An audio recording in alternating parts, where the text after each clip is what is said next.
भाग्यशाली मानता हूँ, मुझे ऐसे जगह पे अपना कुछ योगदान देने का एक मौका मिला है। एंड क्योंकि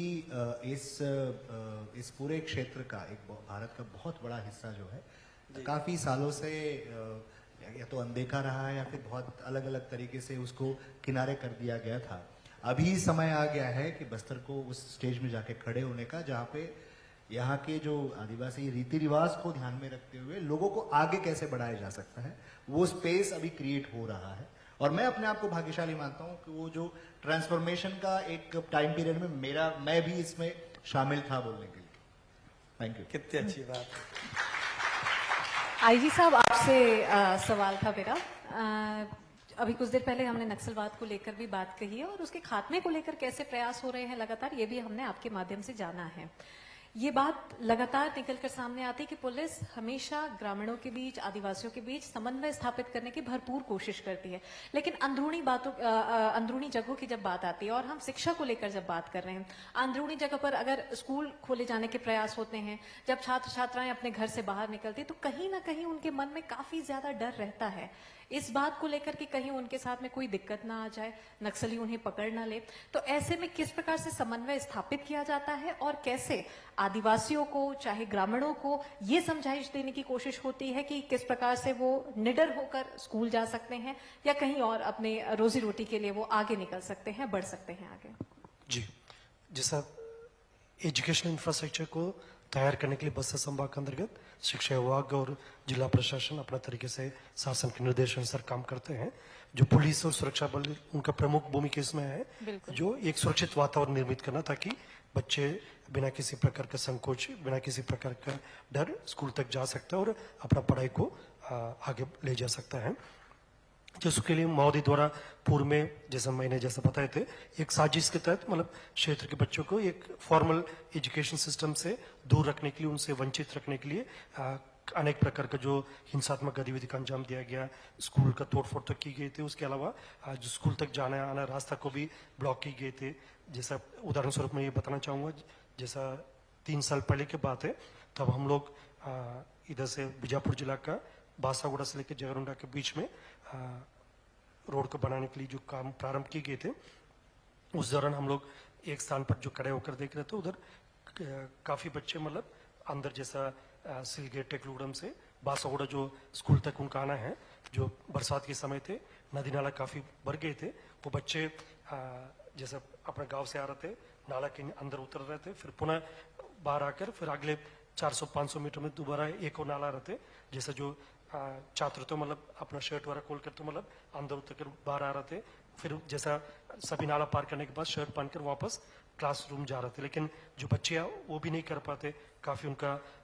जिस तरीके से उसी गीला कपड़े से फिर पूरा 3-4 नाला पार करके वापस स्कूल तक जाकर बैठकर पढ़ना पड़ते, फिर उसी कंडीशन में वापस घर भी जाना पड़ते। इस टाइप के एक काफी कुछ कठिनाई को देखना सामने करना पड़ रहा था उनका। फिर हमने तय किया था मतलब हम किसी भी कीमत में जो 3-4 बड़ी ब्रिजेस है उसको कंप्लीट करना और सड़क का काम को पूर्ण करने करके, फिर उस समय भी जो नक्सल ने अपना समर्थक लोग के माध्यम से ये प्रोटेस्ट भी किए गए थे, ये सड़क नहीं बनना चाहिए, ये ग्रामीण के सहमति के बिना सड़क बनाई जा रहा है, सुरक्षा बल अपना काम के लिए सड़क को पूर्ण करना चाह रहा करके फिर हम सभी ग्रामीण से संपर्क किया, उनका सही बात को उनसे तक जानकारी लेकर गए थे। मतलब ये सड़क रहे नहीं रहे, हम अपना काम करते रहे, लेकिन ये सड़क आपकी बच्चे के, उनकी भविष्य के लिए बनाई जा रहा करके उन्हें कन्विंस की गए थे। उस सड़क निर्माण के दौरान हमारा कई जवान का शहादत भी हुआ। ये जो पोस्ट अभी भी जो कैंप है सुनील पोस्ट नाम पर निर्माण की गई थी, क्योंकि उस पुल पुलिया काम के सुरक्षा के समय एक सीआरपीएफ जवान जिसके नाम सुनील कुमार है, उनके शहादत हुआ। फिर उसी पुलिया के ऊपर ही हम कैंप बनाए थे, उसका नाम भी सुनील पोस्ट रखकर जो 7-8 महीने बाद वो पुल का कंप्लीट भी किया थे। आज यदि हम उस रोड पर खड़े होकर देखेगा, प्रतिदिन कम से कम 300-400 बच्चे स्कूल आते जाते मतलब साइकिल में अपना कंफर्टेबल एक सिचुएशन में आना जाने की स्थिति हमको देखने को मिल रहा है। तो उसी समय हमको जो शहादत जो हुआ है उसके एक अर्थ निकल कर आते, मतलब जो हमारा जवान कई उनका जो जान का कुर्बानी दिया, क्षेत्र की जनता भी जो नक्सल की इस विचार के खिलाफ लड़ते लड़ते अपना जान की शहादत दिया। इस टाइप का काफी संघर्ष की बात, ये स्थिति हम आज की डेट में पहुंच पा रहे थे। ये बस्तर के एक सकारात्मक जो परिस्थिति हम धीरे धीरे देखने के लिए मिल रहा है। और निश्चित रूप से आने वाला समय में जो युवा शक्ति है उनके माध्यम से बस्तर के लिए एक नया आइडेंटिटी भी मिलेगा, और जिससे जनता के मंशानुरूप क्षेत्र में शांति व्यवस्था स्थापित होगा, नक्सल समस्या का खात्मा होकर हम आगे ले जा सकता है। और उसके लिए पुनः मैं इस बात को इंसिस्ट करना चाहूँगा, उसका शिक्षा एक बहुत बड़ी ताकत है। तब तक लोग शिक्षित नहीं होगा, जागरूक नहीं होगा, ये लक्ष्य प्राप्त होना संभव नहीं होगा। और तब शिक्षित होगा मतलब कई बार हमारे खिलाफ भी सवाल करते हुए स्वीकार है, जैसा तब जनता शिक्षित होगा, मतलब इंटरेक्शन में हमसे भी पूछते मतलब आप ऐसा क्यों कर रहा है, ऐसा क्यों नहीं कर रहा करके। ये बात काफी एक स्वागत योग्य है, ताकि हमसे भी सवाल करे, प्रशासन से भी सवाल करे, और सेम टाइम जो नक्सल या उनके समर्थक लोग उनकी विचारधारा से भी सवाल करे, फिर ये समस्या को हम समाप्त कर सकता है। उसी दिशा में काफी मजबूती से हम आगे बढ़ रहा है। हम पूरा विश्वास आने वाला बहुत जल्दी बस्तर क्षेत्र में नक्सल समस्या का खात्मा होगा, और हम एक नया बस्तर को सब देखने के लिए मिलेगा। एक और महत्वपूर्ण सवाल आपसे आईजी साहब ये भी था कि एक लंबा वक्त हो चला है आपको बस्तर में रहते और अपनी सेवाएं देते, तब में और अब में क्या कुछ और कैसी स्थिति देखते हैं? क्योंकि तब में काफी ज्यादा अभाव था जिस पर प्रभाव बिल्कुल भरपूर डाला गया है, तो अभाव में प्रभाव कितना कारगर हुआ है, ये एक सवाल। और दूसरा, अगर देखा जाए तो बस्तर समृद्ध है, आदिवासी समृद्ध है, वन संपदा को लेकर, खनिज संपदा को लेकर, लेकिन लगातार इनका दोहन हो रहा है, तो इसको कैसे सुरक्षा के दृष्टिगत से कैसे आप देखते हैं, और कैसे इसे बचाया जा सकता है, कैसे इसे रोका जा सकता है? बस्तर क्षेत्र तो मतलब नेचुरल रिसोर्सेज से काफी लाइक वेल डेवलप्ड है, मतलब जो काफी रिच है नेचुरल रिसोर्स है। जैसा नक्सल समस्या के कारण से मतलब कई बार ये रिसोर्सेज को हम जनता की यूटिलिटी के लिए सही तरीके से इस्तेमाल नहीं कर पाए थे, लेकिन शासन का भी जो नक्सल समस्या के समाधान के लिए 3 प्रमुख जो एक कंपोनेंट है, उसमें तो एक तो ऑपरेशनल कंपोनेंट है, दूसरा डेवलपमेंटल कंपोनेंट है, तीसरा जो क्षेत्र की जनता का एक ह्यूमन रिसोर्स डेवलप करने के हिसाब से उन्हें शिक्षित करना, उन्हें रोजगार का अवसर देना है, और काफी उनका ह्यूमन रिसोर्स इंडेक्स को डेवलप करने के लिए अनेक प्रकार की जो कार्रवाई की जा रही है। उसी हिसाब से देखा जाए तो मतलब बस्तर क्षेत्र के जो जितना भी हमारा नेचुरल रिसोर्सेज है, आने वाला पीढ़ी के लिए, उसका उनकी डेवलपमेंट के लिए और इस क्षेत्र के विकास के लिए काम आएगा। और उसी दिशा में देखा जाए तो फिर कनेक्टिविटी काफी एक इम्पोर्टेंट प्रोजेक्ट है। अभी हमारा रोड कनेक्टिविटी से लेकर फ्लाइट कनेक्टिविटी भी अभी बस्तर संभाग मुख्यालय अभी हैदराबाद से, रायपुर से, बिलासपुर से, जबलपुर और दिल्ली से कनेक्टेड हो गया। आने वाले समय और कनेक्टिविटी का विस्तार हो सकता, ताकि इधर टूरिज्म से लेकर और अन्य जो इंडस्ट्रियल प्रोजेक्ट को लेकर काफी कुछ प्रोजेक्ट्स आगे बढ़ सकता है, जिससे क्षेत्र के युवाओं को एक अवसर मिलेगा। और हमेशा शिक्षा को हम नौकरी के रूप से जोड़कर नहीं देखना चाहिए। शिक्षा इस दिशा से भी बहुत ज्यादा जरूरी है, मतलब लोग अपने आप को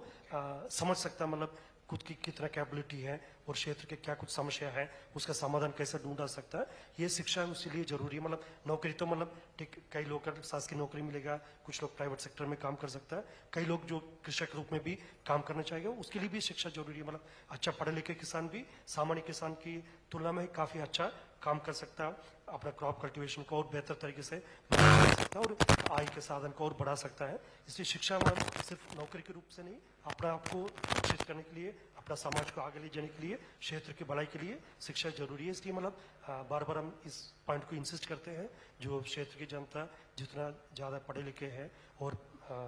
अपने आप को जागरूक करे, उसी से बस्तर क्षेत्र का हम एक भविष्य थोड़ा मजबूत और सुरक्षित बना सकते हैं।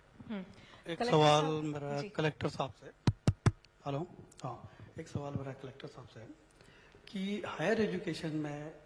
बच्चों के लिए आपने ज्ञान गुड़ी करके जो पहल की है, बहुत अच्छी पहल है, रिजल्ट शायद आपको आ भी रहे हैं और अच्छे उम्मीद भी। आप बच्चों के लिए क्या नया करने जा रहे हैं, किसी क्या पहल है जो वाकई में इसी की तरह एक यादगार बनकर बने लोगों के लिए? अभी हाल ही में जिस कल ही बात है कि छत्तीसगढ़ शासन के द्वारा और माननीय मुख्यमंत्री जी का, क्योंकि उनके पास ही अभी स्कूल शिक्षा विभाग भी है, एक मेगा पेरेंट्स टीचर्स मीटिंग आयोजन किया गया था। हमारे जिले में 266 संकुल है और प्रत्येक संकुल में पेरेंट्स टीचर्स मीटिंग का आयोजन किया गया था, जिसमें हम लोगों ने देखा कि बड़ी संख्या में पेरेंट्स जो है, बल्कि हमेशा से करिकुलम में रहा है, बट उसको एक यात्रा के रूप में हम लोगों ने मनाया, ताकि ज़्यादा से ज़्यादा लोग हमारे साथ जुड़े और ज़्यादा से ज़्यादा उनके जो बच्चों के प्रति उनका क्या सोच है और बच्चे क्या कर रहे हैं घर में, यहाँ से जाने के बाद वहाँ क्या हो रहा है, वहाँ से जाने के बाद यहाँ क्या हो रहा है। उसको देखते हुए हम लोगों ने उसको ऑर्गेनाइज कराया था, काफ़ी अच्छा रिस्पॉन्स मिला है। और उसी कड़ी में दूसरा जो है, हमारे जैसे स्कूली बच्चे जो है, खास करके छात्रावास और आश्रमों में हमारे बच्चे जो पढ़ाई करते हैं, उनका एक तरीके से, जैसे जिस तरीके से कॉम्पिटिटिव दुनिया बढ़ती जाती है, उस तरीके से अलग अलग तनाव भी आपके ऊपर आना शुरू हो जाता है। उसको लेके हम लोगों ने एक मेंटल हेल्थ इश्यूज के कारण से बहुत सारे बच्चे जो है कम उम्र में डिप्रेशन के उसमें हो जाते हैं, या ऐसे कोई चीज़ उनके ऊपर गुजरता रहता है बट वो लोग बता नहीं पाते, क्योंकि हम लोग मेंटल हेल्थ इश्यूज के बारे में खुल के, ना तो लोगों को जानकारी है इसके बारे में, ना तो उसके बारे में खुल के बात कर सकते हैं, क्योंकि हम लोग समझ भी नहीं पाते। अगर कोई खुल के एक्सप्रेस भी कर लिया, उसको समझ नहीं पाते। तो उसको ध्यान में रखते हुए हम लोग मनोबस्तर एक इनिशिएटिव लॉन्च करने जा रहे हैं अभी आदिवासी दिवस के दिन ही, क्योंकि वो आदिवासी बच्चों के लिए ही है। हमारे छात्रावास आश्रमों में जितने भी हमारे छात्र छात्राएं हैं, उनके मेंटल हेल्थ को सुधारने के लिए, इश्यूज अगर है उसको टैकल करने के लिए, और एक तरीके से अपना एक मानसिक तनाव को किस तरीके से दूर किया जा सकता है, इसके बारे में एक मटेरियल्स हम लोगों के पास रेडी होके आ गया है। यूनिसेफ इसमें पार्टनर के रूप में काम करेगी, और पुणे की एक इंस्टीट्यूट है, मडिवाला हेल्थ इंस्टीट्यूट, उनके द्वारा भी एक सपोर्ट हमारा किया जाएगा। प्रत्येक ब्लॉक मुख्यालय में हमारे पास MSWs रहेंगे, और जिला स्तर पर काउंसलर्स और साइकोलॉजिस्ट, क्लिनिकल साइकोलॉजिस्ट रहेंगे, जो प्रत्येक बच्चे का एवेल्यूशन करेंगे और उनके मेंटल हेल्थ के बारे में जानकारी पहुंचाया जाएगा, क्योंकि इनके लिए मेंटल हेल्थ इसलिए जरूरी है, खास करके छात्रावास और आश्रमों में पढ़ने वाले बच्चों को। समस्या ये हो जाती है कि यहाँ पे कंप्लीटली डिफरेंट वातावरण हो जाता है हॉस्टल्स में, एंड घरों में जिस तरीके से वो रहते हैं वहाँ पे डिफरेंट वातावरण हो जाता है। उस वातावरण से इस वातावरण में आने के बाद एक तो अकेलापन महसूस होना शुरू हो जाता है, दूसरा जो है अचानक से आपको एडजस्ट भी करना पड़ता है, उसके साथ आपको प्रत्येक दिन के दिनचर्या के साथ आपको भागा दौड़ी भी करना पड़ता है। हर किसी का व्यक्तित्व उसके साथ में भागा दौड़ी के लायक नहीं होता, बहुत सारे लोगों को हमारा मदद भी जरूरत होता है। तो ऐसे में ऐसे जरूरतमंद बच्चों के लिए ये इनिशिएटिव जो है अभी परसों हम लोग लॉन्च करने वाले हैं। ये हम लोग, मुझे लगता है काफ़ी एक बहुत बड़ा गेम चेंजर जो है, खास करके हमारे रेजिडेंशियल स्कूल्स में जो बच्चे पढ़ रहे हैं उनके लिए रहेगा। सिमिलरली हमारे जो ये हमेशा से बात आती है कि छत्तीसगढ़ में शिक्षकों की कमी होती है। अभी माननीय मुख्यमंत्री जी भी इस बात को बताए हैं कि युक्तिकरण होगी। हमारे पास अतिशय शिक्षकों की संख्या कम नहीं है, ज़्यादा ही है, बट युक्तिकरण होगी। इस बीच में हम लोग एक स्टॉप गैप मेजर तो करना पड़ेगा, जब तक होता रहेगा तब तक कैसे होगा। तो हमारे जिले में 186 हाई स्कूल और सेकेंडरी स्कूल्स हैं। यहाँ पे हम लोगों ने ऑलरेडी 100% इसके यहाँ पे आपका डिजिटल डिस्प्ले वाला बोर्ड्स ऑलरेडी लगा हुआ है, प्रोजेक्टर्स लगे हुए हैं, इंटरेक्टिव पैनल्स लगे हुए हैं, क्योंकि ऑलरेडी हमारा जो छत्तीसगढ़ एजुकेशन CBSE का बोर्ड का जो सिलेबस है, सब चीज़ ऑलरेडी हमारा ऑनलाइन रिकॉर्डेड है। तो जहाँ पे हमारे पास किसी शिक्षक की कमी है, या फिर शिक्षक उस दिन नहीं आ पाए, बच्चे इधर उधर भग जाते हैं या फिर छूट जाते हैं, उनको वापस